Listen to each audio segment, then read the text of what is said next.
You've tuned in to the Crispy Noodle Podcast. You realize what you've done? With Rich Liebig. The real gangster plays his cards, right? And Michael Costanzo. What was that you just read? Let us be the Crispy Noodle in your vegetarian salad of life and boring news. Good times, noodle salad. The point is, you now have the ability to be happy. And now, here's Rich and Mike on the Crispy Noodle Podcast. Woo! Yeah! How you guys doing? What's up, everybody? It's time for this week's episode of the Crispy Noodle Podcast.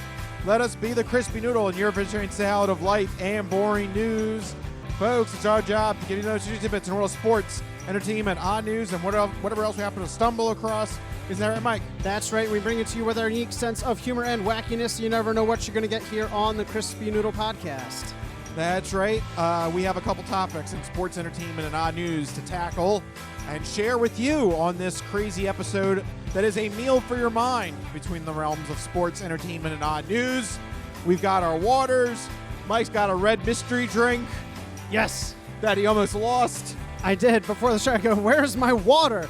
It was behind my computer. Yeah. Rich found it for me. You literally faked yourself out. You had no idea where you placed it. Yeah, I don't know. I don't know what I did. I guess I somehow shifted it behind my computer. I'm going, where's my drink? Where's my drink? And Rich is like, just picks it up and moves it over a foot. Yeah.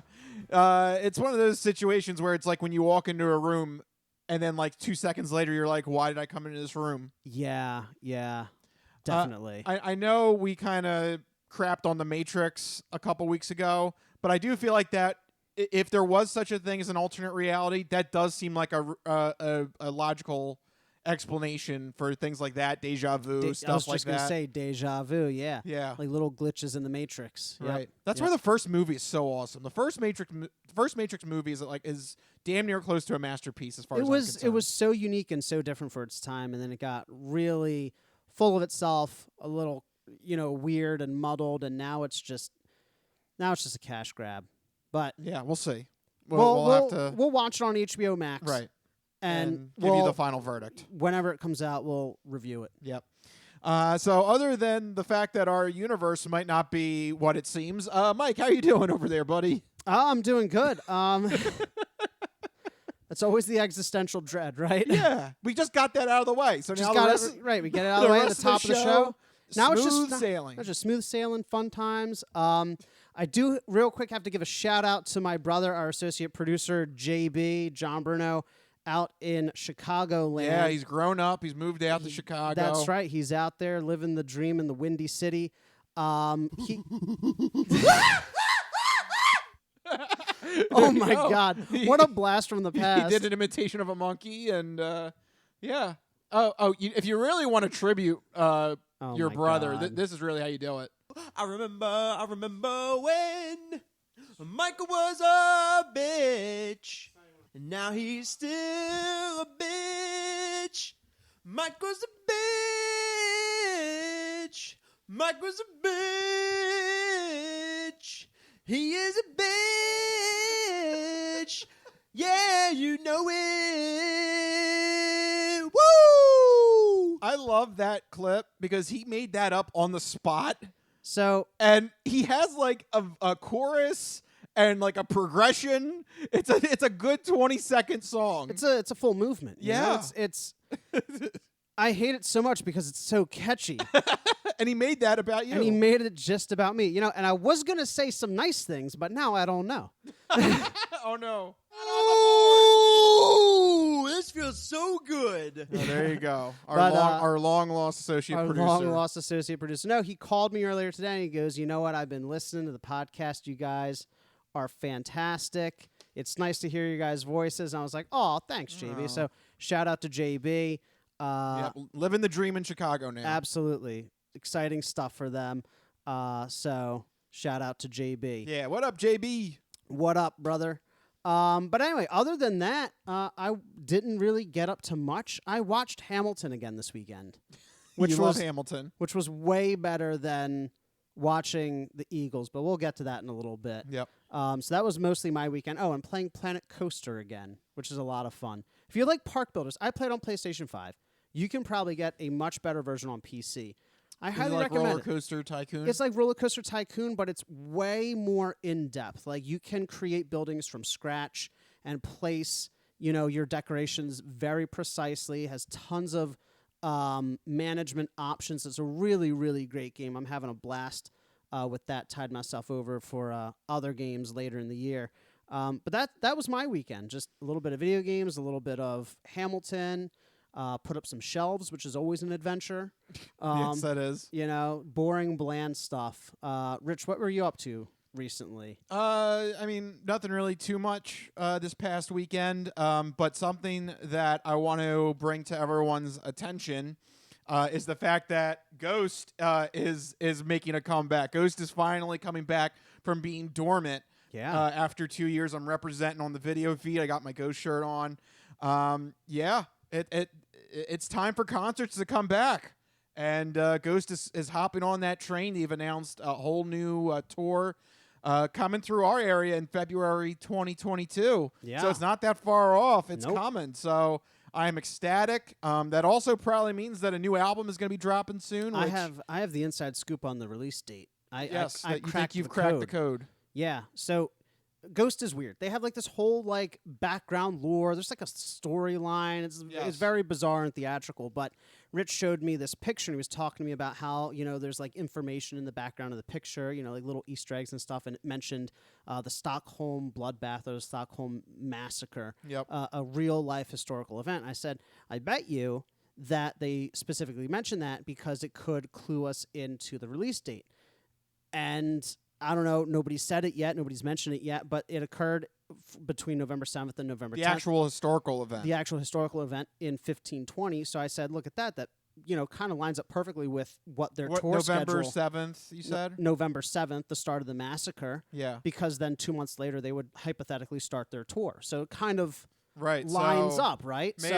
Maybe we have the Ghost inside scoop. Yeah. I would like that to be the case. I'd love to listen to some new Ghost music. Put money on it right now. I'm calling it right now. But sometime between November 7th and November 10th. That would be awesome. I hope you're right, Mike. Oh, I am. But definitely the thing that we know for sure is that Ghost is going back out on tour. So if you're like me and you're a big fan of Ghost, save up your money because it's time to see him back out on tour. They're coming to Hershey, right? Hershey and Camden. That means candy, right? If you want to go to Hershey, yep.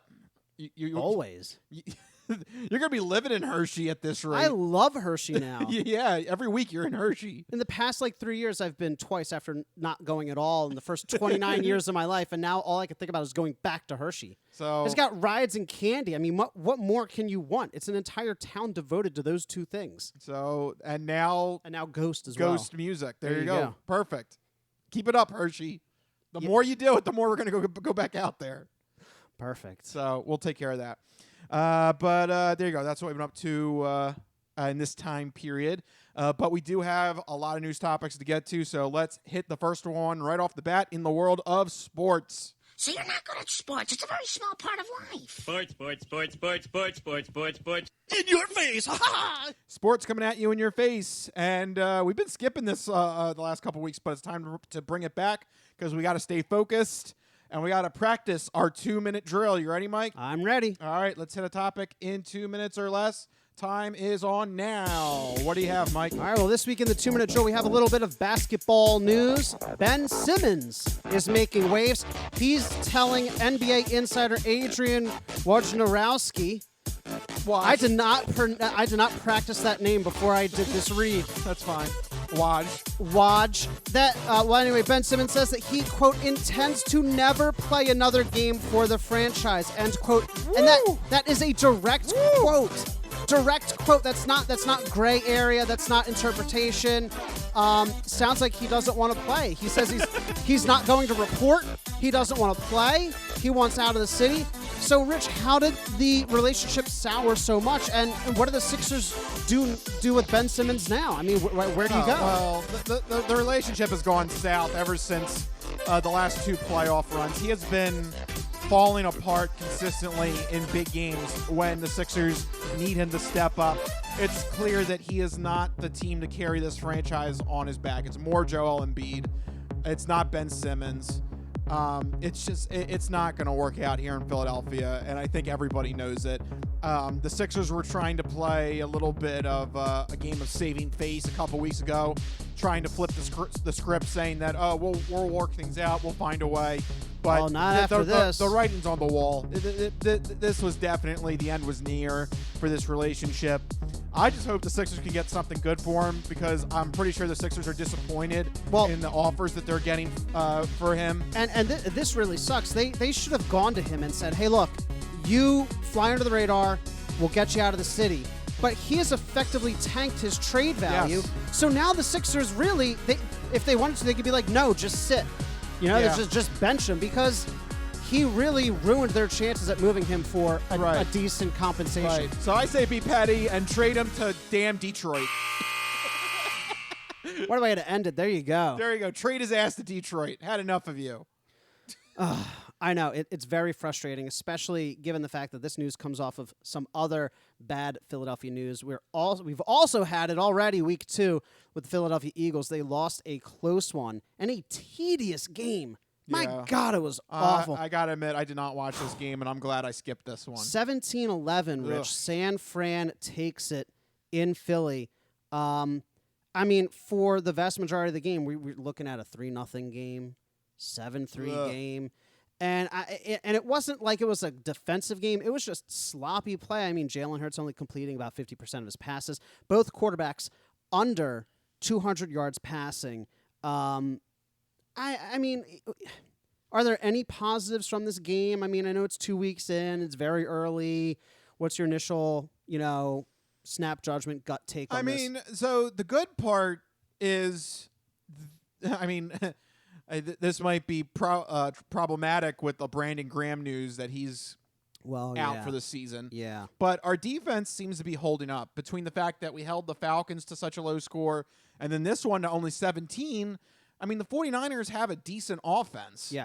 And 17, and here's the thing, 10 of those points came in the fourth quarter. So 3 quarters, we held them to 7 points. Now, we got lucky on a couple ones, but, still, to your point, they did a decent job when the Eagles' offense was not helping them at all. Right. But this definitely, I think, is a case of not drinking the Kool-Aid after week 1. Because... this game, the Eagles definitely did not deserve to win this one. No, they look like the 2020 Eagles again. Yeah. The horrible attempt at trying to recreate a Philly special play. Oh, my God. That was horrible. That was literally embarrassing. I think I got up off the couch and left the room. I was like, I can't even watch this team right now. I mean, there's nothing worse than going back to, old trick plays that are quote unquote signature plays, and sullying the legacy of them, but also failing at those legacy trick plays. Like it was pathetic. Yeah. And it wasn't even a great situation for that call. It was like, it reeked of desperation. It reeked of, oh, look at us, we're being cute and fancy. And it failed miserably, and they just ended up with egg on their face. It was an awful game. And the one thing, the failed Philly special aside, just in the every, moment-to-moment gameplay, Hurts has me a little worried now in that he doesn't ever target the middle of the field or throw intermediate routes. I saw him taking shots downfield, which Wentz hesitated to do later in his career here with the Eagles. But the over-reliance on these young wide receivers and not using the 2 biggest assets on the field in our 2 tight ends. Wentz only threw to the tight ends, and Hurts is only throwing to the receivers. Can we... it really makes me realize I was always a McNabb supporter, but spreading the ball around. McNabb always did a fantastic job of it. We get one quarterback that doesn't know how to throw deeper than 5 yards, and one quarterback this week who wanted to throw everything over 50. And I'm like, can we get something in the middle here? Yeah. Can we get anything going? He targeted the wide receivers, like there was 12 times for 3 receptions. The 2, Jalen Reagor and Devontae Smith. Yeah. 12 times for 3 receptions. That's not going to get the job done. No, it's not going to get the job done. Targeted the tight ends, I think it was 3 or 4 times. Ooh. That's not how you run. And you arguably have one of the top, 1-2 tight end punch. I think when Zach Ertz is healthy, you have 2 top 10 tight ends. Yeah. And not using them is a crime. Yeah. So that's got me a little worried, but he's young. I'm willing to chalk it up to growing pains, to learning a new offense and all that. But, you know, like you said, it just snapped back to reality. Oh, there goes gravity. Okay, Eminem. Yeah. The Eagles are looking like they're 2020. I'm just going to move right along. Yeah, just move along. The Eagles please are. don't make me comment on this. No, the Eagles are looking like their 2020 selves again. And yeah, anybody that was, you know, I'm seeing posts online like, oh, maybe the Eagles have a shot in a weak division. No. No, this, you know, we have a disagreement about which side of 6 wins they're going to fall on. 6.5. 6.5. I'm saying their absolute ceiling is 7 and 10. Okay. So if you have them winning any more than 7, I think it's a stretch. You have them going 6. I have them going 7. We're splitting hairs here. The point is, they're not cracking 500. No. And if anybody thinks different, then I don't know what team they're watching. Yeah, especially after this ugly game to the 49ers. I mean, you're not, you know, it's one thing to have a good defense, but if the offense isn't moving the chains, it's going to be an ugly game. Right. And we saw evidence of that in week 2 with the Philadelphia Eagles. What do you think about the big injuries here? Because I think, honestly, this is the bigger takeaway. I think this kind of shoots any sort of hopefulness for this season. You know, if anybody was going down that path that the NFC East is weak and maybe the Eagles could sneak in, you know, 8 and 9 or something like that and win the division. No. This officially got thrown out the window now that we have Brandon Graham out for the season with a torn Achilles. And now for the immediate time being, Brandon Brooks heading to the IR now. That's a big injury. They're saying a strained that's pec. That's going to hurt. Strained or sprained pec, something like that, which is a minimum 3-week recovery time, which means, you know, he's probably going to be out at least a month. Yep, that's going to hurt. So you're losing your best offensive lineman, or one of the best offensive linemen. Best defensive lineman. And one of your best defensive linemen. So if the argument stands that it starts in the trenches are now injured, as they've been the past couple of years, and these guys are not getting younger. It's weird because the Eagles in week 1 fielded one of the highest percentage of players who had never played an NFL snap. 22% of our players had never played an NFL snap in week 1. So we are both incredibly young and incredibly old in key positions. So, like, I don't know how... Somehow the Eagles did it. We were both. I don't know how we have a quarter of our roster who is literally basically like freshmen in high school, and then the other quarter of our roster is like on death's door. I don't understand how the Eagles have found themselves Good in this job, position. Howie. Howie somehow did the impossible. So, to your point about the injuries... He confused median with average. Right, exactly. So, unfortunately, to your point about the injuries, this might be a recurring theme. And our roster, for better or for worse, this year is going to have to get younger, and we're going to see, you know, the number of younger players increase, and it's going to be growing pains. You know, definitely a sub 500 season, so brace yourselves for it. But ultimately, I think it's the right move to get younger, and these older guys. It just goes to show. We talked last year and the year before. How long is Fletcher Cox and Brandon Graham going to hang around? How long is Jason Kelsey going to hang around? How long is Lane Johnson going to hang around? These guys aren't getting younger. They're all pushing 30 plus. You know what that means for NFL players. The Bradys and the Rodgers are rare. Everybody else, once they get to 32, you know, their Madden rating starts going down. So that's the least of their problems. That's the least of their problems, yeah. Yeah. But these injuries, these are rough. I mean, on the field and off the field, Brandon Graham, a leader in the locker room, leader for the team, leader for the city. That is just heart-wrenching. Yeah. That one I think is going to be the thing to remember for week 2. He's the modern Brian Dawkins on that team. Yeah. You know? So. Yep, that's going to hurt. Since we have all that now to digest in week 2, should we look forward to week 3 now? Sure. Let's do it. Let's look forward. Let's look forward with our fantastic 4 picks for week number 3 of the NFL season. We got the music going. Time to make predictions. What do we have on the docket? All right, well, first up, we have a couple of AFC West division rivals trying to stay alive. 2 of the favorites in that division now see themselves on the outs, both at 1-1. The LA Chargers are traveling to Kansas City to face off against the Chiefs Sunday at 1 o'clock. Surprise in that division. The Broncos and the Raiders are leading at 2-0 apiece, but this could quickly change. One of these teams will find themselves in the basement.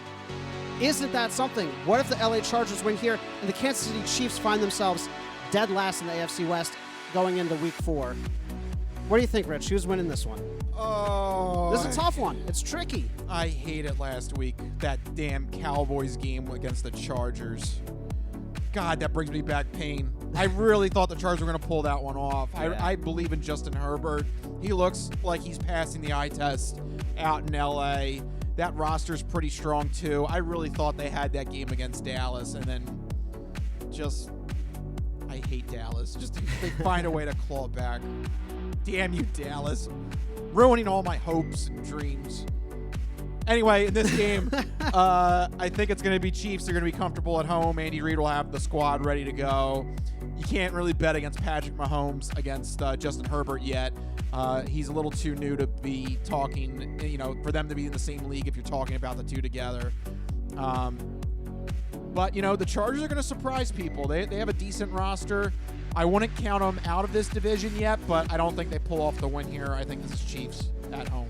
I'm going to go, normally I don't do this, especially with the Chiefs. I'm going to go underdog here. I'm going to go the LA Chargers. Right now, they have one of the best offenses in the league. Better than the Chiefs.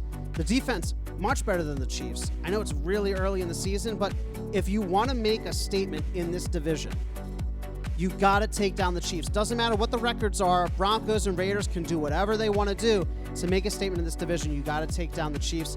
The Chargers looking to make a statement. I think they might have a chance of pulling this off. Their last meeting, the Chargers beat them 38-21 in January. So are you saying that Patrick Mahomes is going to be dead last in the division by this time next week? Perhaps. Wow. All that glisters is not gold, and that contract is going to tank that team. Okay.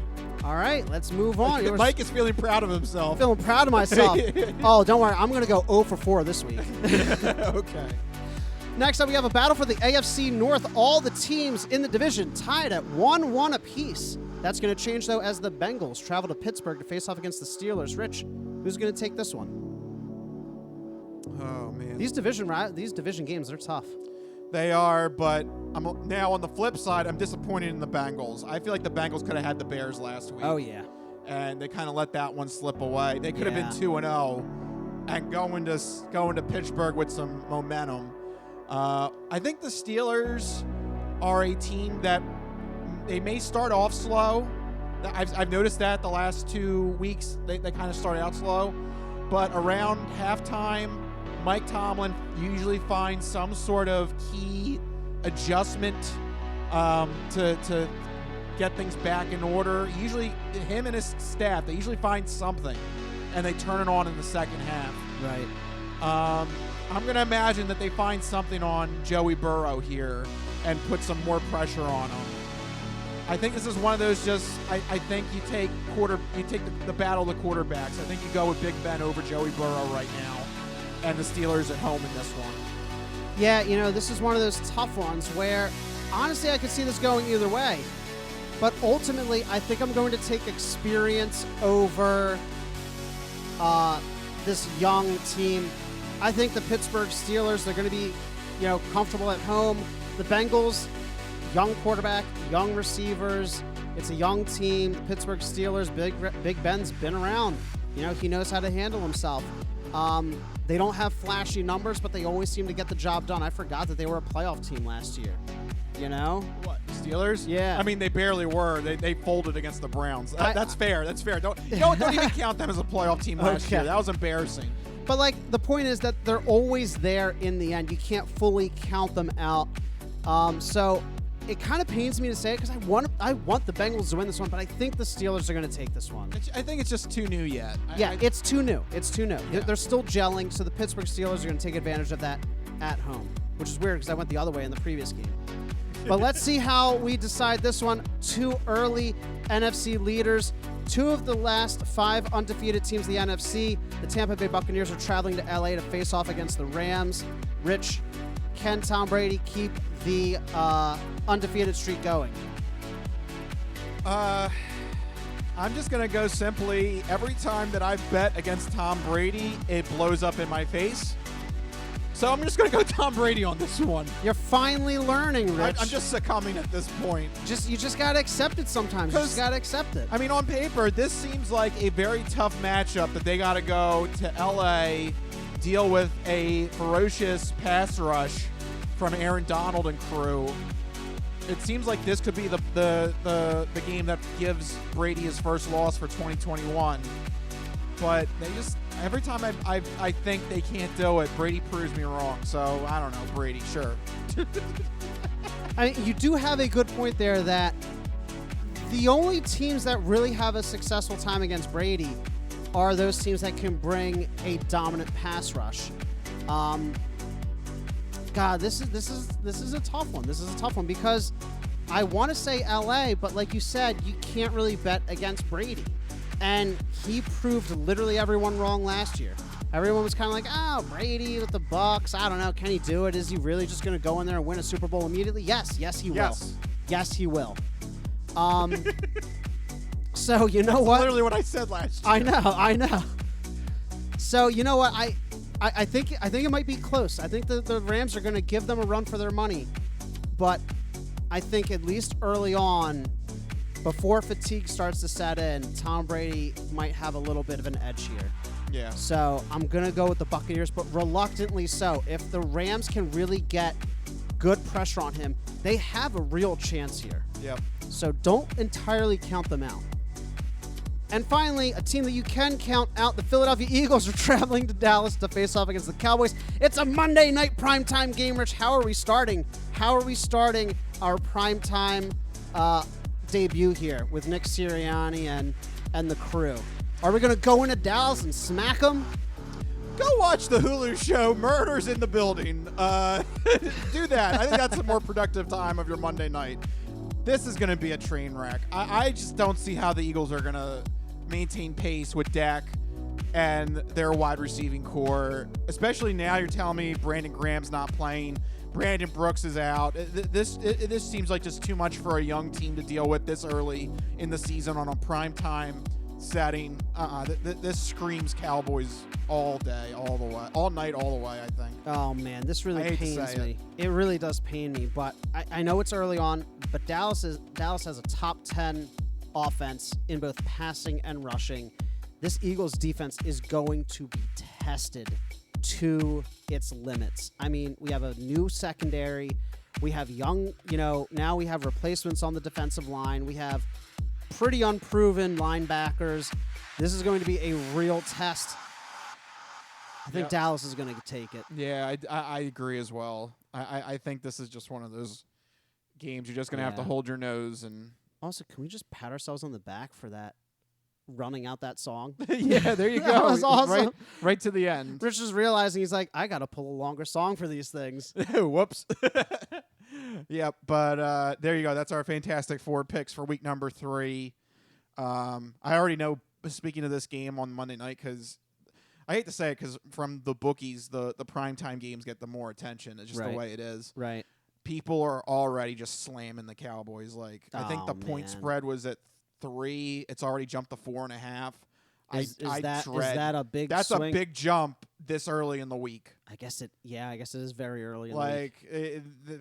I mean, think about it's got to go from now till Monday. Yeah. I mean, we could be talking by a touchdown probably Monday. I mean, that doesn't So if you want to bet on this, you better bet like now, or you're not going to We should do that. I mean, I don't know. At this rate. Do we dare? No, I don't want to make money off of the Eagles suffering. No. No, we can't do that. No, I don't feel good about that. And off the Cowboys too. Ugh. Oh God. Okay, so why don't we take a moment to calm ourselves before we make ourselves sick here? Yeah. This isn't ending well. We need to take a break and go find a toilet before we think about this any further. But don't go anywhere, because we still got much more shows still to come. We got entertainment entree news, and then the non-fortune cookie odd news still to come. We'll be right back here on the Crispy Noodle Podcast. Don't go anywhere. We'll be right back.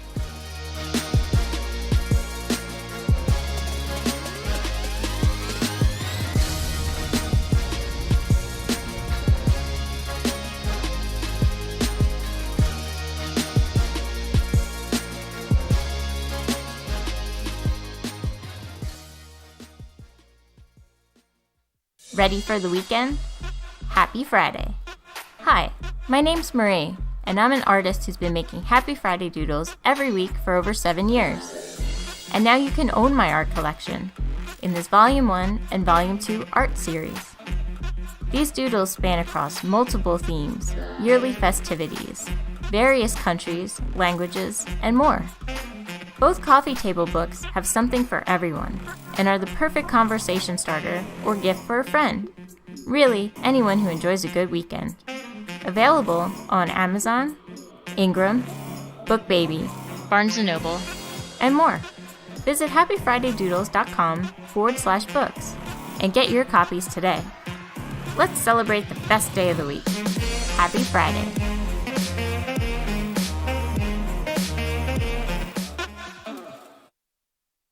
We're going to talk about 22-year-old Matthew Kyle Letham, and he decided to call police at 4:45 in the morning because he couldn't find a ride home after the bar at 4:45 in the morning. But that is not the actual oddity of this story. Police encountered Matthew Letham on the scene, and that's when they noted that this dude actually has a tattoo of the state of Florida in between his two eyebrows.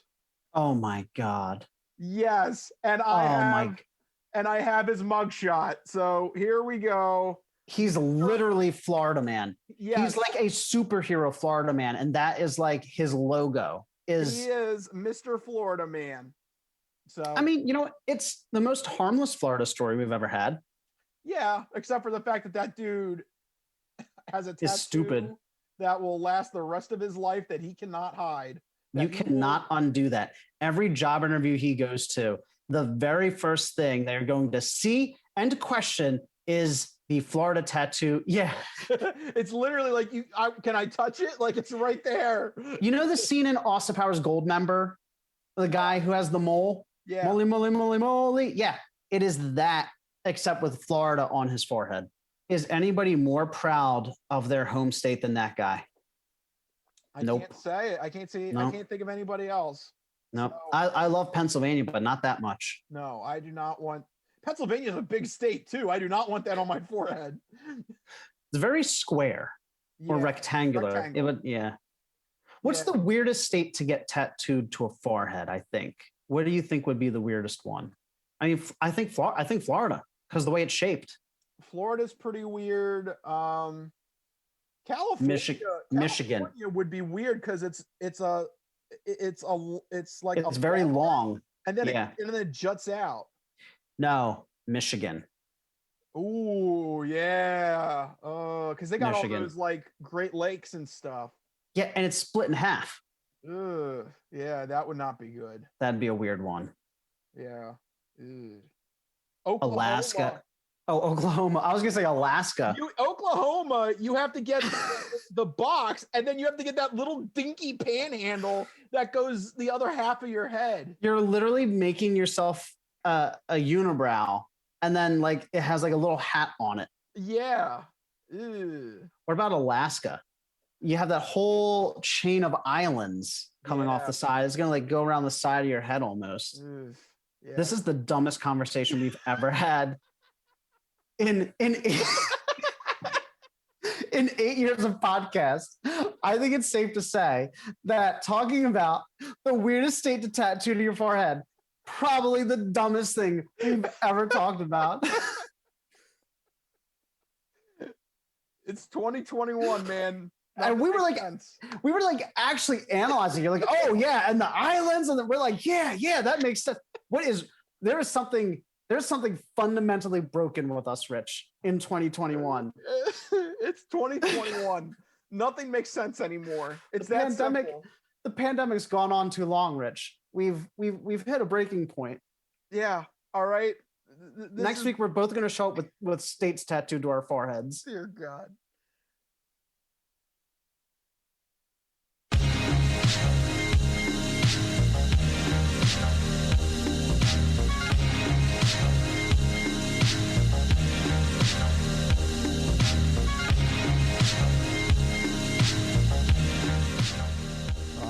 yeah, we're back here on the Crispy Noodle Podcast. We are done the sports sampler, moving right along here on the Crispy Noodle Podcast. Mike has decided to call an audible here. Coming out of the sports sampler, because we haven't done a snack, foreign food taste test in a while. Yeah. What is this? I always forget the company. It's by Yums. It's Universal Yums. Universal Yums. We're going to Taiwan, Rich. Taiwan, okay. Taiwan. And what food do you want to try? I think you're going to hate it. That's why I chose this. Great, thank you. Thank you. What a friend. It is bubble tea flavored popcorn. Okay, it's got a nice colorful pink packaging here. Popcorn bubble tea. Have you ever had bubble tea? I had the or boba tea. Boba. They have the Is that the same thing? It's the same thing. They have the tapioca pearls. I had the boba. So this is popcorn. Yeah, it's the same thing. This is the same thing? Yeah, it's boba What tea. is boba? It's tapioca balls at the bottom of the tea, and then you suck up the tapioca pearls while you're drinking the tea through the straw. Uh-huh. It's weird. Okay. It's not bad. So the only reason I know about this is because Rachel wanted like to try boba? it. Yeah. I say try it. And There's a place in East Narton that's really good. There's also a place in Phoenixville, too. Yeah. The Gamers Heaven place that I tell you about. Oh, that's right. She mentioned that. Yeah. So they have this as well. East Norton, where? East Narton has it, and I can't remember the name of the place. But it's Okay. right there in that shopping center with that used to have Monado. Okay. And So there you and go. Charlie's. There you go. So there are places around the area if you want to get some boba Or bubble tea. Whatever. bubble tea, whatever this thing's called. Kung Fu tea in East Narton. Kung Fu tea. There you go. Sounds But- like I'm trying to say cutie, but I'm messing up. Kung Fu tea. Yeah, it does. But we're not drinking bubble tea. We're eating No. bubble tea flavored popcorn from Taiwan. Okay. It looks like just, It looks like and smells like and feels like popcorn. yeah, it looks like the popcorn you would get on the beach, on the boardwalk. Yeah. But apparently it's flavored like tea. Yeah. Okay. So Let's just give it a pop try. in? Just pop We're it gonna- in. Yeah. All right, Let's pop it go. in. You go first, Mike. All right. Cheers. Yeah, there you go. Mike's putting it in. He's crunching, and now I'm going to put mine in on this wonderful audio for the podcast listeners. Okay. I'll put it all in my mouth. Tastes like Okay. kettle corn. Yeah, where's the bubble tea? I'm not really getting. It's like a more mellow kettle corn flavor. Yeah, I'm not getting bubble tea in this. No, I'm not getting tea at all. Yeah. I guess I it has think- like a slight sweetness to it. A I slight think they earthiness lied. to it. You think they lied? They just swapped out kettle corn? Oh, wait, a little bit on the aftertaste. Yeah, a little bit. A little bit on the aftertaste. But But it's not bad. It's I'd say like 90% kettle corn. yeah, it's Like mostly 80 to 90% kettle corn. It feels like I drank tea 5 minutes ago, and That's then I ate the kettle corn. Yeah. I actually kind of like it. It's not bad. Yeah, I mean, basically, if you like kettle corn, I think Yeah. you'll like this. And then there's like a hint of tea in the back. Yeah, which I'm not hating. No, but I think it's a little bit of fake advertising because I really you don't think get it should taste more like tea? Like I it mean, should I'm be just like an sa- aggressive tea flavor? I mean, I don't know if it should be aggressive, but it does say bubble tea popcorn. It does. Like, I think you kind of lied. I You mean, bastard. there you go. Universal Yums and Pop Smile. You lied. You lied to us. I'm disappointed. I'm gonna call the police on this matter. It's very, very disturbing to me. The evidence has been falsified. The bag has been falsified. I don't like this. The evidence has been falsified. Yeah. You know, the more it sits on the tongue, the more I get that tea flavor. You betray the law. Okay, I feel betrayed. You feel betrayed. And I want to call the law enforcement people on this. I am the law. Because yeah, I don't know. I'm not getting it. No? I'm getting there's a little bit of a hint on the back of the tongue, but that's Yeah. it. The more it sits, the more I taste like that lingering tea flavor. Not bad. I actually like it, but you're right. It's a little misleading. I thought it was going to be much more like evident. Boo. Yeah.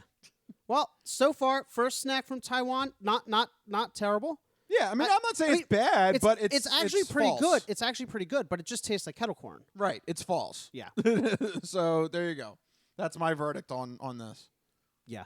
You can always get a straight, honest opinion from me. There you go. That's right. But I call them as I see them. But you know what? You know what popcorn goes great with, Rich?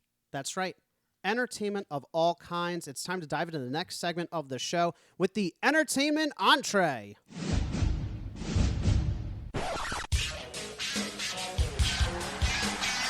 And now, the latest in movies. The Simpson guy writes to movies. Dear Die Hard, you rock. Especially when that guy was on the roof. Music. I know what that is. That's music. Video games. I'm Commander Shepard, and this is my favorite store on the Citadel. Celebrities. You really know Warren Beatty? Yes, I do. I took a leak next to him once at the Golden Globes. And more. You were the all-singing, all-dancing crap of the world. This is the entertainment entree. All right. We're going to kick off the entertainment entree with the segment where Mike is going to let you know what interesting things you should keep an eye out for this upcoming weekend with Mike's This Week in Entertainment.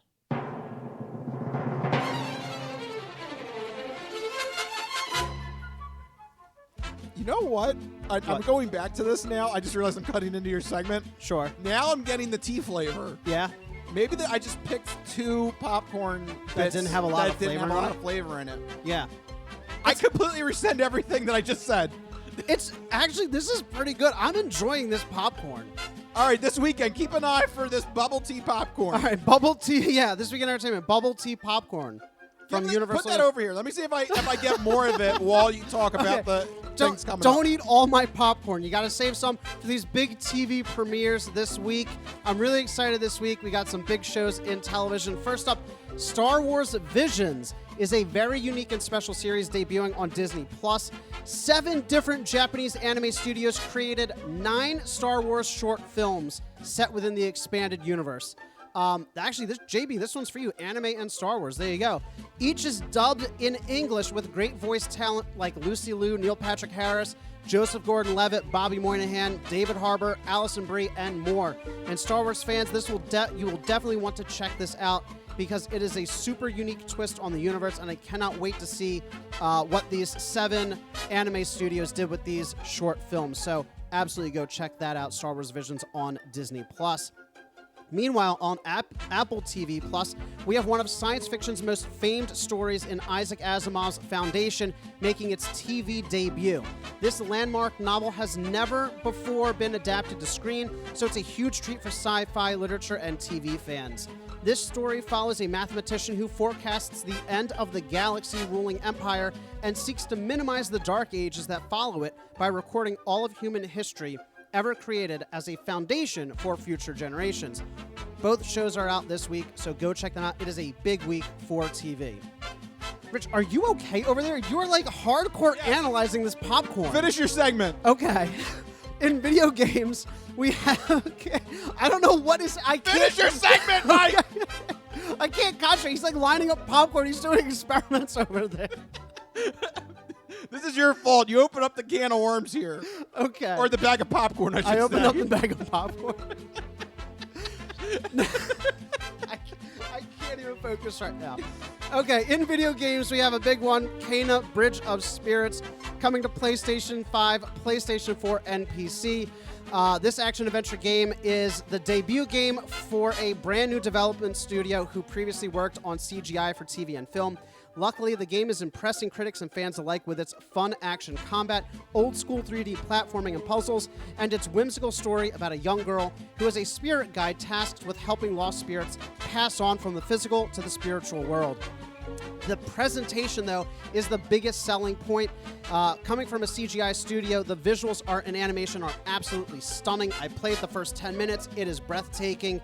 And so far, it has an 84 out of 100 on Metacritic. So I can't wait to play more, and I recommend that everybody go check this one out. Kena Bridge of Spirits from a brand new development studio. Go support them with their debut video game. That's what we're looking forward to this week in entertainment. All right, Mike, thank you for that segment. All right, I think I have the answer. What ever-loving hell is going on over there? I think I have the answer. Okay. So if you look in the packet, okay, there's actually 2 styles of popcorn. Yes. I've solved the mystery. Okay. So I've also got it on the video feed here. So one of the batches of popcorn in the bag is more lighter in color. Right. I think that's your more traditional kettle corn taste. And then there's another one that's more darker in color, and I think that's the more boba tea taste. Okay, I'm doing a compare and contrast right now. I think that's the answer, because I think the very first time I tasted it, I got more of the traditional kettle corn. That's why I wasn't tasting the tea. Right. But then the second time that you fed it to me right before... This is all your fault. You fed it to me. That I fed it to you? Yes. What? This is all your fault. You handed the bag to me. Whatever. The point is... I got up out of my seat and I crammed it down his throat. Yes. I fed it to him. But before we start this part of the podcast, yeah, that's exactly what you did. This darker one feels more, or tastes more like the boba tea. So I think... I just did a compare and contrast, and I can verify that the two different types of popcorn have two distinct flavors. Now, I don't know if the lighter one is... I solved the mystery! You solved the mystery. I don't know whether the lighter one is like the tapioca flavor of the boba tea, and the dark one is the tea flavor, and maybe it's... I think the more... Yeah, you get the more traditional and the lighter one. Yeah. And then the boba tea flavor in the darker one. I've solved the mystery! Yeah!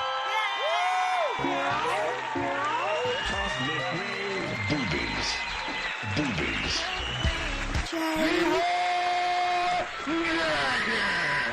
Well, this guy think he's an Indian? Like such as?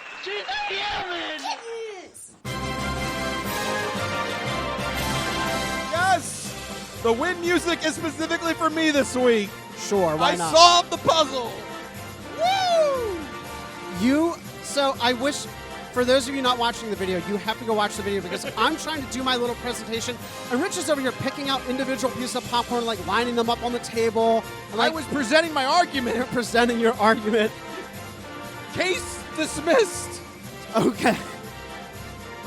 That is the court of law. The court of law. It's the popcorn court. Here in the Crispy Noodle podcast headquarters. That is what we've decreed. It's popcorn court. There you go. Fantastic. All right, what are we going to do for entertainment entree now that we've went over all this nonsense? Yeah, moving right along, we do have actually a big story in entertainment this week. We are recapping the 73rd Primetime Emmy Awards. Rich, it was, again, a big show, a big to-do, had more viewership than last year. A big, big night for streaming services. The streaming services took the major awards of the evening: Outstanding Drama, Outstanding Comedy, and Outstanding Limited Series. But the big individual winner, of course, was The Crown with 7 total wins. It actually won all 7 major drama categories, and it's the first show to ever do so. That's Outstanding Drama, Lead Actor and Lead Actress, Supporting Actor and Supporting Actress, Director, and Writing. It won all the major awards. Not a surprise, though. I mean, that kind of ticks all the boxes. It Historical, really does. nonfiction. Right, it's a period one. It drama. Focuses on the royals. Yeah. This one, I think, was set during the war. I mean, this had to have had Hollywood just all over themselves. They could not race fast enough to give this one as many awards as possible. But The Crown is supposed to be amazing. I still have not watched it, and it seems like something that I would be interested in.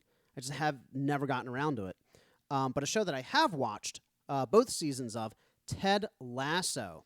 Coming in second place, 4 wins. Ted Lasso led all shows with 13 nominations. It actually set the record for the most nominated freshman comedy with 20 nominations. That's including the Creative Arts Emmys. So obviously it didn't hit on all of those nominations, mostly because they doubled and tripled up in some categories. I think supporting actor in a comedy series, they had like 3 or 4 people nominated. Yeah, that usually splits the votes.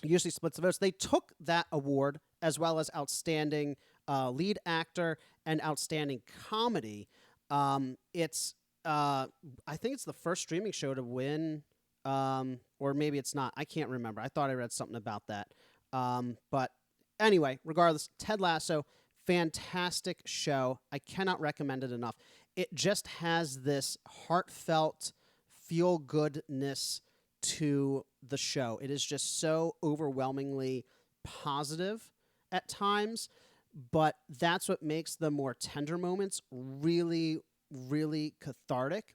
And on top of all that, it is just a fantastic fish out of water comedy. You have a college football coach who talks in weird, overly polite and fun Southern, turns of phrase and colloquialisms, going across the ocean to coach football or soccer in London, in England.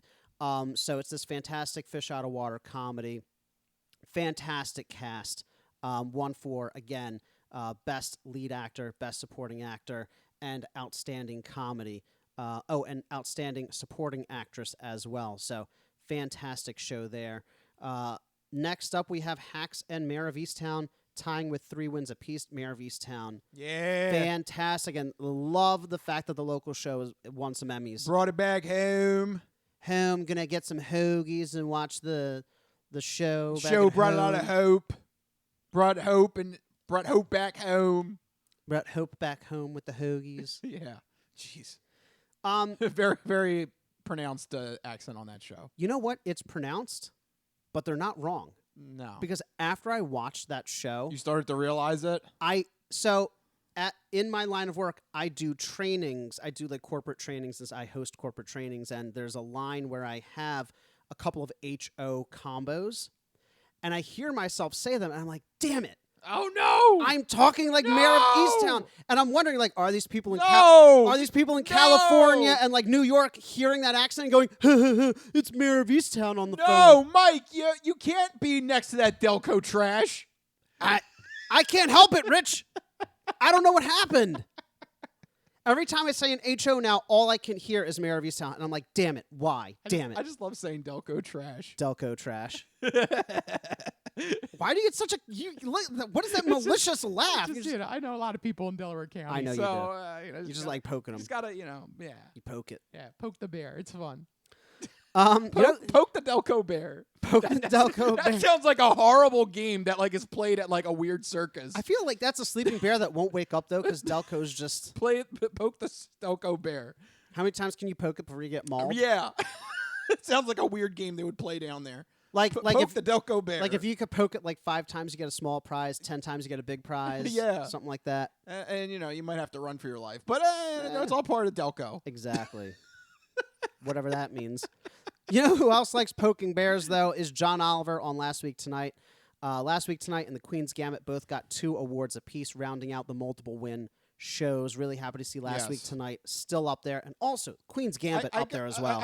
Before we go to Queen's Gambit, I got to say, though, I'm a little bit surprised that Last Week Tonight still took it over Conan. I really thought they would give Conan, one award, since it was, his last time being on late night for his career.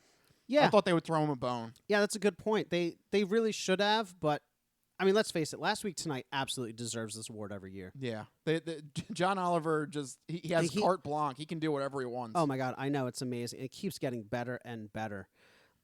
So those are the most wins by show. Lots of great shows to go check out. And Queen's Gambit also very good as well. Yes, Queen's Gambit. This was it's always a great year for limited series. I feel like that's really where it's at in TV nowadays. Yeah, I mean, because that's like the best of both movies and TV. You get the episodic content, but it's also doesn't go on forever. Right. Like a normal 6, TV 7, shows. 8 seasons. Yeah. Walking Dead.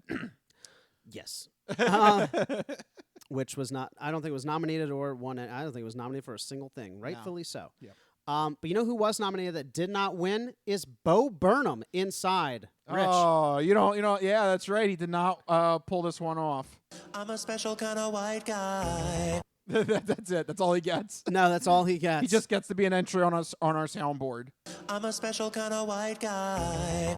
Not that special. This is kind of disappointing for me. One of the bigger disappointments. I really thought that I personally think he should have won something for Inside. Yeah, it was definitely a special project. And when that hit on Netflix, I just remember Rachel and I watched it, and we were just like, oh my God, that was just something we've never seen before. Somebody called it, I forget, it might have been Entertainment, I forget which newspaper publication it was, but they called it the first ever movie selfie.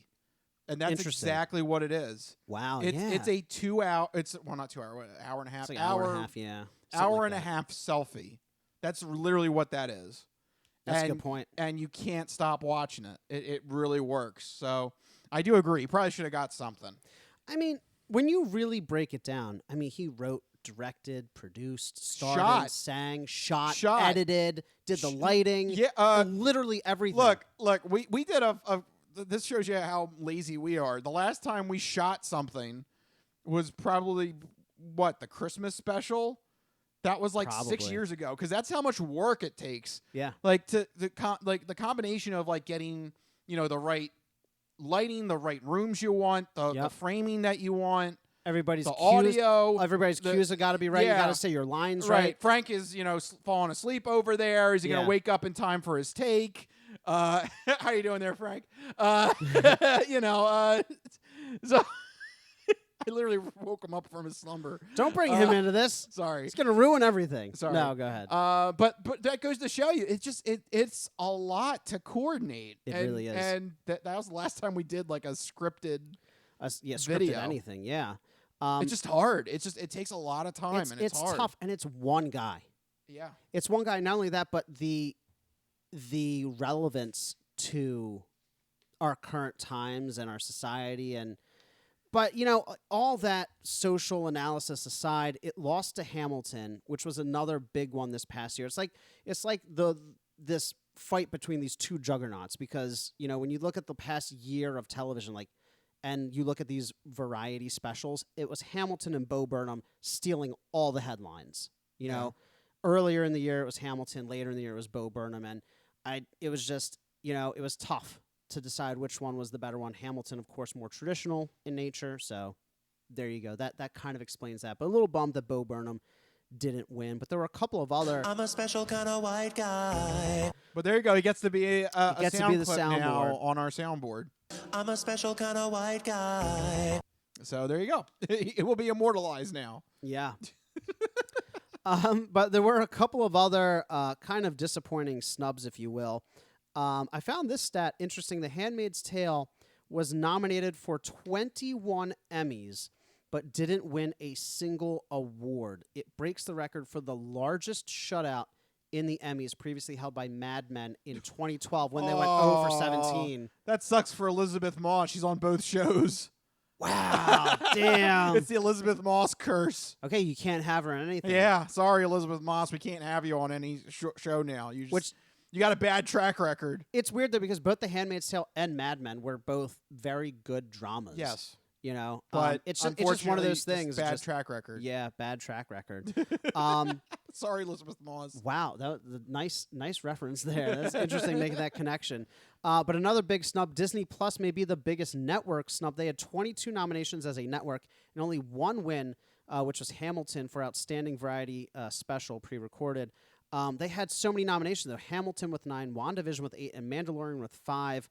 One win between all those shows. Really think that was a disappointing showing. It is, but I think your next topic is more true. Yeah. So people online are saying, quote unquote, Nerd TV got shoved in a locker. So we have lots of big sci-fi fantasy shows this year getting nominated for lots of awards.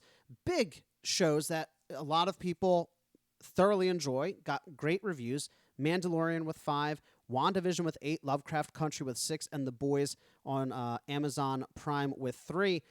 Went 0 for 22 in the Emmys. Yep. Now, obviously, it was, being a pandemic year and being the year of streaming shows, again, it's going to be really tough for these shows to win any awards, but 0 for 22, Rich. Yeah, it's disappointing. What do you think? What's your take on this? I know you're personally disappointed probably about WandaVision and Mandalorian, but just the idea that all of this genre fiction got completely shut out. Yeah, I think they should have thrown a bone to WandaVision at least. I can understand maybe not giving it to Mandalorian. Right. But definitely WandaVision. There were, going into that show, there were questions about whether or not is Marvel even going to really do this right? Is there really a need for a Wanda spin-off TV show? Like, there were a lot of questions as to, like, the actual fundamentals as to why this show should have been created. And for them to come out swinging for the fences, did the show the way they did, universal acclaim, silence all the critics. Yeah. I think that should have gotten one award somewhere down the line. Yeah, right, somewhere, anywhere. And just the thing is, it was in a really tough category. Yeah. So, like, I understand why it didn't. It's going up against Queen's Gambit and Mayor of Easttown, which, I mean, those two shows right there were, they were just, like, huge vacuums. They just, like, sucked everything up, right? But it's still disappointing that all of these fantastic sci-fi and fantasy shows just got completely shut out, like, altogether. Not even one win between these 4 shows. And these 4 shows are really good shows. I mean, I've watched 3 out of those 4, and I watched half of Lovecraft Country. They all deserving of, a view by everyone. They're fantastic, but man, just it's tough. There's still that stigma against genre fiction. Yep. Everybody thought, after Game of Thrones, it's like, genre fiction and genre shows are here to stay. Nope, we go right back to The Crown, to period dramas. Yep, because you didn't show enough boobs. I think that's the secret. Yep. It's boobs and violence. If WandaVision, I'm just gonna look. Let's be honest. If Wanda had showed up topless in one of those episodes, I'm just saying. No, that's bad. It worked for Game of Thrones. That's all we're pointing out. It did. Just boobs and violence. Yeah, it would have done the trick. Name a better combination, like peanut butter and jelly. Yeah. Boobs and violence. America. All right. Do you have anything else before we get to odd news? No, that's really all the big headlines for the Emmys. A lot of great shows nominated, really packed categories. So many great shows out there. Definitely go check them out. I cannot recommend Ted Lasso enough to people, as well as Mayor of Easttown and The Queen's Gambit, some of my personal favorites that were nominated and won this year. And also, just a reminder, pay attention to us when we talk about the shows to keep an eye on, because a lot of them end up in these conversations at the end of award seasons. So, all right, there you go, Mike with the humble brag. Now it's time. A not so humble brag. Now it's time to get to the final portion of the show, the non-fortune cookie odd news. We've been talking about cool and its ramifications and how it applies to the hip scene. But maybe you could give us some examples now of the opposite of cool, uncool. Just exactly what is uncool? My nipples look like milk duds. Holy shnikes. It's time for the non-fortune cookie odd news. It's not of this world. I don't know exactly what it is or what it's doing, but this is not human intelligence, okay? It's not human intelligence we're facing. How you doing? Me? I'm doing great. Mandada basata. I don't make this stuff up. I'll take a pound of nuts. That's a lot of nuts. That'll be $4, baby. You want fries with that? I seen the celery dance across the baseball fields. You had me at Meat Tornado. No, go past this part. In fact, never play this again. Okay. What does that mean? And now it's time for the non-fortune cookie odd news. So sit back, get everything you need to get from the kitchen. Be sure and empty the bladders, go to the bathroom, because you're in for a hell of a ride.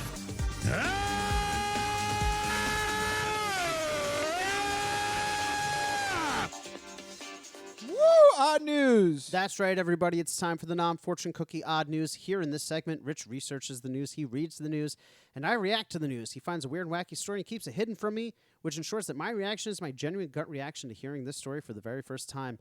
I don't know what's about to happen. You guys don't know what's about to happen. And even Rich doesn't know what's about to happen, because these stories always take us down wacky and wild paths. And I'm ready to get started. Where the hell we heading to? Oh, come on, Mike. Is that even a question? I know where we're going. Now, who is this guy in Florida? It's Florida, and they're crazy. Every week, man. Just every week in, week out. Every single week. Before the pandemic, during the pandemic, still now. I mean, since the very first show, Florida. It's just it won't stop. It won't stop. Can't stop, won't stop. Can't stop, won't stop. All right. So this story here, we are going to talk about the case of 39-year-old Kalani Joe Kroll. That's what I'm going to go with. Wow, that's already getting off to a great start. Yeah, her first name is Kailani. Kalani, I guess? Kalani Joe Kroll. That's her Okay. name. You got to like the alliteration, K and K. Yeah. Kalani Joe Kroll. Yeah, I do. KJK. There you go. KJK. Yes. It's fun. So we're going to talk about this story here because this is another just crazy story here that escalates and gets interesting to imagine here. Okay. So cops and fire rescue workers were called to St. Augustine Beach where Kalani Joel Kroll claimed that she was in distress. So she claims she needs help here. She's I don't know. She's just claiming help here. So she lives 2 blocks from the St. Augustine Beach. She claimed that she needed CPR and other health treatment. Okay. While she was being escorted to an ambulance, that's when Kroll suddenly began running around. So, okay. There you go. She's sure. just running around here. She's not a Christian! Just running around. Just screaming. Sure. I guess. Don't make me assume my ultimate force! Officer Brandon Hand notes. Yeah, Brandon Hand. Brandon Hand notes in the police report that because at this time she did not commit a crime, I had no reason to give chase. So way to be on top of things. Just all right. Okay, well, hold on. I mean, he's not wrong. No, but I don't want to break a sweat. Well, why is there a reason to chase her? I mean, like, she hasn't committed any crimes. She's running around screaming. Is she screaming? I think so, yeah. I mean, wait, does it say she was screaming, or was she just running around? She's running back and forth from the ambulance to the beach. Is she just doing laps between the ambulance? Right now, at this point in the story, yes. So wait, well, of course he doesn't need to give chase. She's constantly circling back. But running around, I don't know. That's just not behavior I would find normal. No, it's definitely not normal behavior. I hate everybody that runs. That's my... What? That's my takeaway. Wait, back up. What? Why are you running? There's no need to run. There's no fire. There's no crime happening. There's nothing of urgency that is going on here that necessitates that you should be running. Oh, my God. Just why? Stop running. Life is too short. You're gonna have a heart attack. Stop running. I love how you just turned this news story into a platform to rail against people running. Yeah, stop running. That was so sudden and There's shocking. no need to run. Stop it. Well, you heard it here, folks. Stop it. Who are you trying to impress anyway? Just why? Stop. Life is... This should have been a what's pissing me I off know, segment. right? This all of a sudden, you just said, I hate everyone who runs. Yeah, like, stop. It's not... There's no need for you to run. There's not a fire. There's nothing extreme happening. Nothing chasing you. Right. You're good. Take it easy. Things are good. Just relax. You're in Florida. You're by the beach. Aren't you supposed to be relaxed? That's right. I thought that was the whole thing of people going to the beach. Another thing I don't like. Why the hell are we at the beach again? Bad things happen at the beach. This is the second odd news story in a row that takes place at the beach. What is happening right now? I don't know. I'm railing and I'm ranting. And what else do you hate, Rich? I don't know. At this rate, we're going to find out. We're going to keep Rich is reading the ranting story. against people who run and beaches. Yes. I don't like them. Okay. Don't like both. Stop it. So Rich definitely would have chased down KJK and just tackled her just because. No, you wouldn't have because you hate running. I hate. So you would have let her run too. No. You're getting this confused. She's running, which is causing me to be stressful. So are you chasing her or no? Yes, because she is running. But But she's up to something. She's running. But you hate running. But are you willing to break your own tenant? No, I'm just saying there's something suspicious with her. She's running. In a case where you need not run. So you're going to break your own tenant against running because she's running. Because I think this is I think something's wrong with her. This necessitates investigation. Okay. Wow. Brandon Hand sucks. There you go. Third person. Doing everything wrong. There's the triad. Running people, beaches, and Brandon Hand specifically. Yes, of the Florida Police Department. You suck. There you go. That's my trifecta in this story. This is the most infuriating story Rich has ever read. For himself. Everybody else is fine. Everybody's pissing me off here. So there you go. Yeah, we should have done. This is when segments of the show intersect and we get a weird alternate dimension. Okay, so what actually happened then? Yeah, let's get back to the story. We went off on a tangent there. All right, so back to the story. At this point, Kroll is running back and forth from the ambulance to the beach. The cops apparently aren't doing anything because she hasn't committed a crime, so they're just letting her do this. I think I'm right here because now this is when cops got a little bit lackadaisical here. Okay. And that's when they noticed Kroll hopped into the driver's seat of the ambulance and tried to steal the truck. You made me issue my ultimate force! How did they manage to let that happen? They got complacent. But they she was took after her. But what was so they didn't chase her, which means they're still standing by the ambulance. But now they're daydreaming or something. They're just la la la right. la la la la la. Right. Oh my God, she's stealing the ambulance. Right. This is not good. See, you gave her an inch. Now she's taking a mile. This could have been prevented. She's taking that mile in the ambulance. Yeah, she's gonna go a lot of miles in that ambulance at this rate. Oh my God. Oh, excuse me. I read the wrong thing. She grabbed the fire engine. This is the. That's not better. That might be worse. Yeah. Wait, what? She's trying to drive the fire engine off. This is like an awful series of events in like a Grand Theft Auto video game. Yes. Yeah. Where like cops are chasing you, so you run to a location, then you run back and forth, and you just jump into one of their vehicles and try to escape. Yes. So I read that wrong. Not the ambulance. She actually got in the fire engine. That's worse. That's way worse. That's also a lot more difficult to try and control. Those are big. An ambulance is like a big giant truck. A fire truck is like this mammoth, like bus-sized, like behemoth. Yep. Luckily she only got actually didn't go a mile, only a couple of feet. So I guess she didn't know how to drive it. She was able to get it to just coast a little bit. And okay. Then they she stopped. just put it in neutral and let it roll. Yeah. So she got that far. St. John's County Fire Rescue personnel were able to hop onto the fire engine and pull her from the truck. Okay. So there you go. Luckily, everyone's safe there. Kroll tried to offer an apology to everyone. Did it work? No. Officer Hand took her in. Officer Hand. It sounds like a made-up cartoon character. Officer Hand's like, hi, I'm Officer Hand. Please don't break any laws. Well, I'm not going to chase you. I'm not going to chase you. Because I'm all hands. As long as you don't break the law, I won't chase you. Oh, my God. Even if you're very suspicious. I'm not going to come after you, see? I'm Officer Hand. Officer Hand. Yeah, sounds like a South Park character. Yeah, right? I'm Officer Hand. Please don't run around. Well, if you do, I still won't arrest you because that's not a crime, apparently. You're still so salty about that. I am. That's so stupid. But they eventually did. Hand got some hands on her. Yes. And pulled her out of the fire truck. She started crying. She said, I'm sorry, I lost my marbles. So that's good. She's somewhat self-aware. Okay.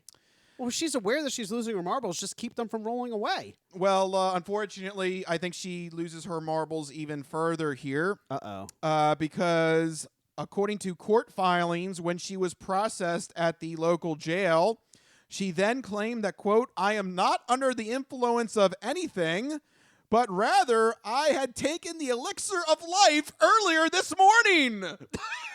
Wow. This cannot be made good. It's shameful. It's a shameful, shameful day. You know, you have your morning cereal and elixir of life in the morning, just back to back.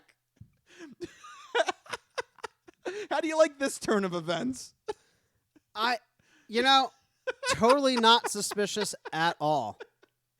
You know, you start off your morning, you get your cereal, your coffee, your elixir of life, your toast. I knew it. Rich, this is a weird connection. Did you know that St. Augustine, Florida, is actually the mythical location of the Fountain of Youth? Oh my gosh, so she found the Fountain of Youth. She's not wrong. They wrongfully imprisoned her because she was just trying to explain to them that she discovered the Fountain of Youth. In her backyard. In her backyard. Or somewhere on her property. This cannot be made good. It's shameful. It's a shameful, shameful day! So, yeah, the city of St. Augustine, Florida is home to the Fountain of Youth Archaeological Park, a tribute to the spot where Ponce de Leon... that's right! Play your clip, oh Rich! my gosh, yes! I am the great Leon. Oh my gosh! It's like a softball, and you just stare. I didn't realize you were going to put out the Great Leon. I am the great Leon. I literally pulled this clip today. Literally pulled that. I am the great Leon. So, yeah, so Wow. it's the spot where Ponce... You're covering all the bases here now. This is... I am the great Leon. You know what else, too, I could pull right now? Because What? she couldn't get she just kind of treaded with the fire engine just like in neutral. What? No, hit the brakes. I can't stop it. This is really your odd news story. This is like your odd news story to shine right now. Yeah. You ranted against 3 separate things. You got to use your brand new audio clips. I am the great Leon. So, but yeah, to bring it back to bring it back around. Yeah, St. Augustine, Florida is home to the Fountain of Youth Archaeological Park, where it's a tribute to the spot where Ponce de Leon was supposed to have landed, according to literature. But there's no historical evidence to support this claim. So it's just Florida being weird. One of those chestnuts. This is one of those chestnuts. Historical claims not verified. Oh, Right. Of course. But I think she has a point. I think she did discover the Fountain of Youth or the Elixir of Life. And I think the cops, I think they wrongfully imprisoned her. I think she should go free. I think she should be free to run back and forth as much as she wants without harassment from the police. All right. Well, how about, do you want to take a picture of our new overlord here if she actually has found the Fountain of Youth? What's the Fountain of Youth done for her? All right, here she is. Oh, man, she needs it. There she is. And by the way, I pulled the actual card from the Harry Potter game right next to it. What an odd choice, but okay. There you go. That's awesome. Because that is a item in the Harry Potter universe. What Harry Potter game is this from? Yeah, one of the card games. Wow. So there you go. Elixir of Life. She had it. She claims she had it in the morning. Right next. You wake up. Right next to your cereal. Yeah. The best part of waking up is Elixir of Life in your cup. Look, coffee is the elixir of life for people, Rich. I can do anything today, including stealing a fire truck. There you go. You love coffee. You probably think it's the elixir of life. But I know my girlfriend does. Right. I would think coffee is the elixir of life, not the actual elixir of life. So there you go. What better way to start your day? You got to have the elixir of life, apparently. This story was something else. Yes, it was. Unfortunately, cops were not buying this. She was arrested for grand theft auto, which is a felony, and resisting law enforcement officers, which that is a misdemeanor. She was freed after just a $2,000 bond. Sure. Just Florida. Okay. Just sure. Wow. Fantastic. Sure. She's just running around the beach screaming and, stealing fire engines and resisting arrest. Resisting arrest. Sure, $2,000. Just let her go. It was clearly on something. The elixir of life. The elixir of life. Oh boy. Yeah. So there you go. True story. Florida. I don't know what to do with you. I don't know what to do with you. And I don't know what to do with beaches, because it seems like most of these stories now are happening on beaches. What? So we've had 5 Florida stories in the past 3 months, and 3 of them have been on the beaches. Have you not noticed that? You're right. You're right. They have been on beaches. So, but Rich, it's because it's the end of summer.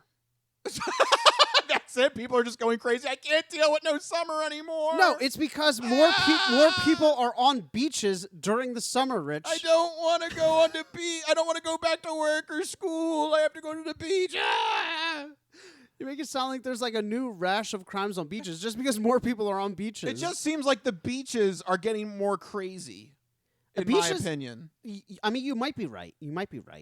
It just the more you don't trust them further than you can throw them. Right, and you can't throw sand that much far. Have you ever tried to throw sand into the wind? Yeah, it doesn't work. No, it's a losing proposition. I don't trust the beach. No. And I think I'm being justified because this is like the third. You don't beach trust story. people who run. You don't trust Yeah. beaches. And you don't trust Brandon Hand. Yeah, Brandon Hand. What the hell are you doing, you lazy cop? Yeah, lazy gumshoe. What are you doing down Lazy there? gumshoe. Yeah. You're so old. You just ranted. You literally sound like a 65-year-old. You ranted against people who run beaches, and you call the cop a gumshoe. I guess I did. Oh my god. I guess I did. Oh, this story's amazing. It's not even the story so much as just your constant bewilderment and anger over everything in the story. Well, thank you. Thank you. I'm glad you found laughter at my expense. So, there you go. Rich, good buddy. That was a trip. There you go. And that's what I have for you this week in the Non-Fortune Cookie Odd News. Aren't you glad you stayed to the end of the show? Oh, I know I am. Yeah. So with that, yeah, we got to start wrapping this up. I'm getting too angry over here.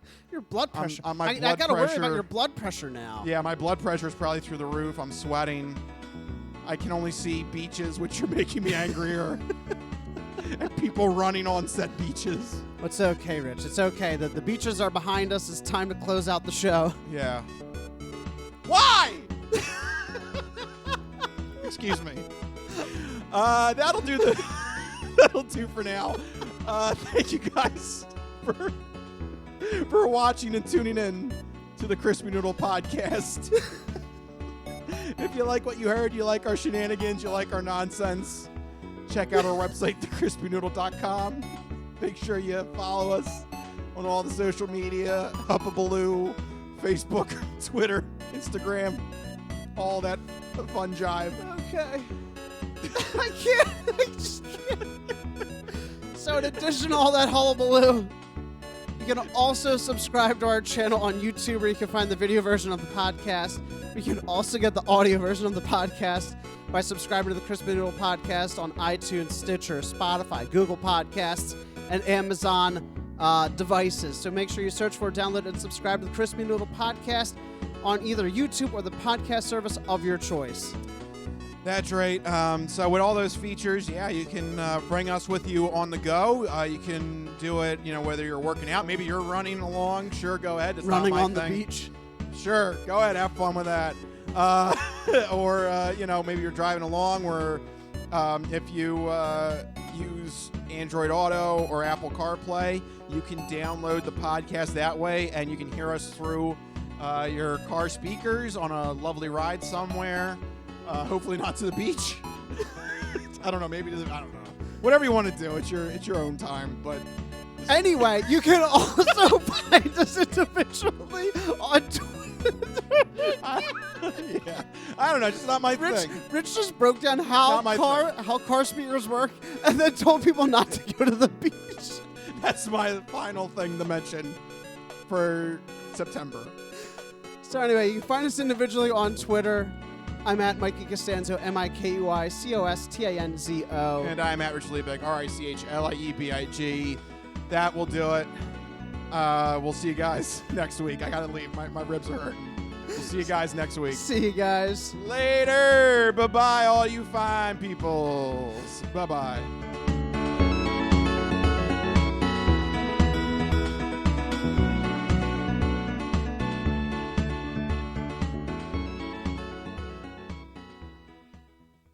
Some of us have great stories, pretty stories that take place at lakes with boats and friends and noodle salad.